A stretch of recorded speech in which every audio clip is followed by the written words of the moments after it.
Hey guys, so I'm back here, and that red bow in the background is a Christmas bow off a wreath.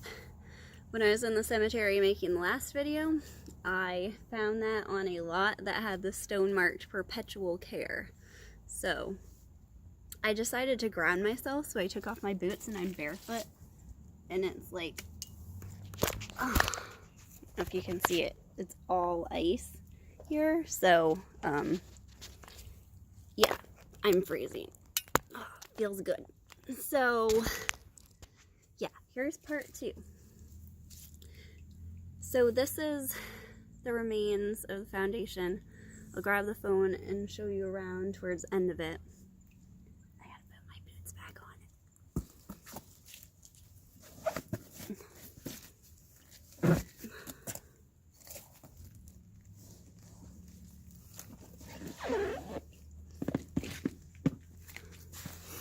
So when I found this place, after I found it and I started getting insights, I went back to the cemetery. No, after I read the book, I went back to the cemetery. This is the part I forgot in the last video. So after I found the book and read the book, I went for a run, and it was the start of winter, and there was just this little thin layer of snow on the ground. And it was kind of wet, so I was leaving foot tracks. And I love that, because I love that I can see that I was the only person in the cemetery. And so I finally went back and could read the inscriptions, and when I did, where I stepped, I saw one of my daughter's purple mittens. So I grabbed it, and I thought it was so funny. I thought I would have noticed when she was in my arms if she had thrown off her purple mittens. I thought it was so funny that they'd landed right on his grave.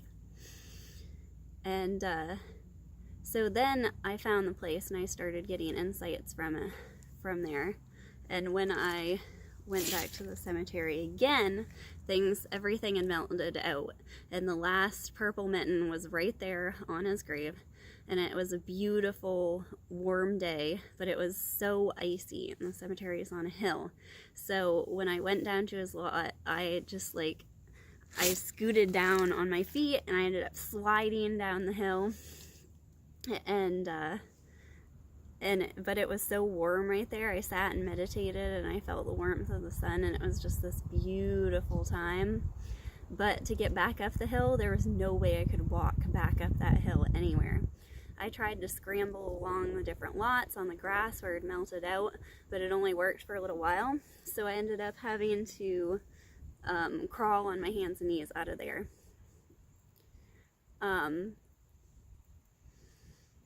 So I started talking with someone who I just was so drawn to, and I could not stay away from them, could not stay away from their conversations.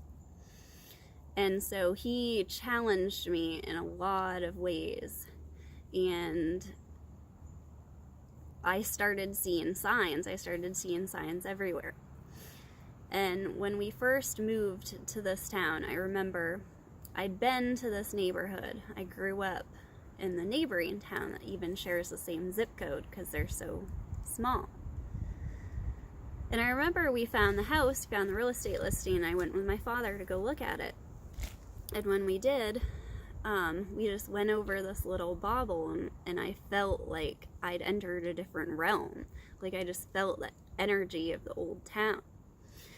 And then in the house, I never felt like it was my house. I always just wanted to go back to my parents' house and go to sleep and get a good night's sleep, because I'd wake up in the night and I'd feel like I didn't know where I was, and I felt like there were other people with me and around me. And I didn't believe in ghosts. I never believed in ghosts all my life. My sister had an odd story, and I thought she was absolutely foolish for having it. But there was just something strange. I'd wake up and I'd feel like I just couldn't understand things. And I also felt like this disconnection from my husband, and just these really strong feelings sometimes, not all the time. Other nights I'd dream. I had so many just beautiful dreams, kind of confusing dreams, nothing like extreme or anything. But anyway, I stopped, within the past few weeks, I stopped dreaming, and instead I just have these insights come to me. And my daughter will wake me up in the night, and I will, she'll say, Mama, and immediately the insights just like filter into my mind, and I'm open and I'm awake. And so I stopped sleeping, I stopped eating, and when I woke up in the night, I had to go downstairs and type them out. And as I did, it was like I started to channel, and that had been happening to me slowly before, as soon as I started talking with this person. And I started just being, it feels like when you're really in a flow state, and when you're writing, if you're a writer, an artist, and just like, you're not doing it anymore, you're not trying, it's just becoming before your eyes, and it feels wonderful. And I went through a lot of pain, a lot of chakras opened. I didn't even believe in chakras. My heart chakra, I had like some tumultuous ups and downs, and in the end I just ended up feeling something right here, and I realized that my third eye had opened, and that I had clairvoyance and clear cognizance, I guess. I don't know if I have any other of those. I just follow my impulses. One of the huge realizations, I basically had to type my whole life story out. I realized that people in my life who I didn't like were my greatest teachers. People say that, but I realized that literally, like in the story of my life, that was true. There was this odd situation with this boy that I like fell in love with, and I like put myself out there and told him how I felt about him.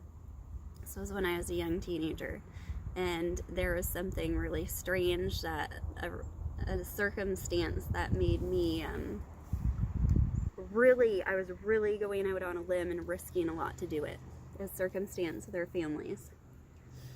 And he told me he didn't give a rat's ass about me. And I had like my first migraine ever, and I had a break, and I remember after that I started having eye floaters, and I felt like I was going blind, and like my vision was destroyed. And it was funny because my sister worked with him years later, and she was I guess single at the time or something, and she kind of liked him too, and at that point it didn't seem like a big deal, and she was more free, but at the time it felt like everything to me. But I was annoyed that she liked him. So they had a conversation one day, and she said, oh, you know, my sister went to school with you. And because I had stories about him, I didn't tell her much. And so and he said he didn't remember me. And we'd sat together all lunch. He'd like picked me up and carried me, done romantic things. And then we'd had that falling out, and he said he didn't remember me. And that just broke me. I didn't know how to deal with that. Like, my reality was broken. And now, like, going through this, I realize reality was always broken to begin with. Of course. But literally, that every childhood story, everything I ever loved, everything I ever hated was trying to point me here. And I had OCD as a child, and I wanted to confess things to people, things that I was embarrassed of as a kid. I made myself sick with the flu over it. And I got so stressed out, I lost hair one winter. It was just horrible. And there was this doll. It was over Christmas vacation this happened. And there was this doll, a Matryoshka doll that I could paint. I was always artsy and crafty. And my mother had given it to me, and I painted it, and that's what I worked on during that time. I just had extreme depression. I just remember working on it and being extremely depressed, and it was one of the things that I never cleared out of my room. I couldn't bring myself to throw it away, but I couldn't bring it into my house. Because it reminded me of that awful time, of the obsessive compulsive, like the height of it. And when I went through this break, my mother watched my kids for me, and I went home, and my daughter was playing with that doll and insisted on bringing it home. And there were a bunch of signs, a bunch of things that happened like that. But I realized that those compulsions to do things. Those were things that it was trying to make me awaken. And I realized there's no such thing as craziness. You think you're going crazy because you're losing grip on reality, but your reality is an illusion. It is literally like your life. Like, you have to go crazy. I'm crazy. Like, you're watching this and thinking I'm totally crazy. Yes, that's it. It's beautiful, guys. Please join me in craziness. It's really, really lovely. It's everything I ever dreamed of, except I'm kind of lonely here. It sucks to be crazy and lonely, guys. So yeah, so I'll show you around a little bit, and it feels kind of wrong for me to be filming here, but at the same time, technology is what really awakened me. Technology and the history of this place come together. And in the cemetery, I just had this beautiful, dreamy insight when I was looking at the beautiful designs on the old stones.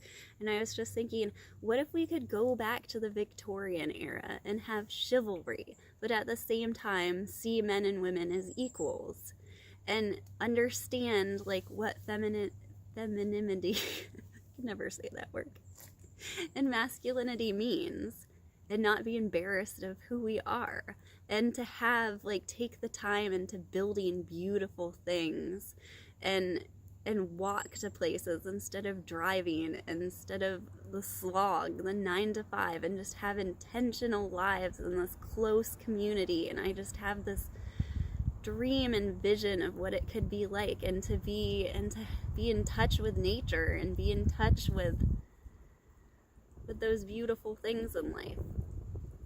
And so it's not sacred. It's not sacred to show this on YouTube. And so I'll give you a little walk around, okay, guys? Please forgive me for shaky cameras. My debut on YouTube was making a video for my friend. And like one of the YouTube videos was, wow, whoever filmed this needs to be shot. So please don't comment that.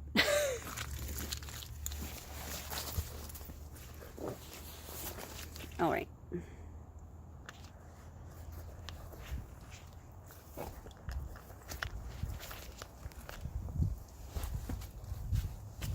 I don't even know what you're seeing, so, but here's the foundation wall.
This here is the most beautiful place.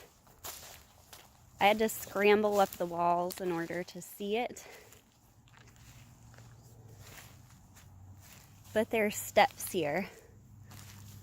And they're covered with dirt and pine needles. I climbed that tree the other day. That was fun. But I'm working really hard to clear them off, so that other people can come up here.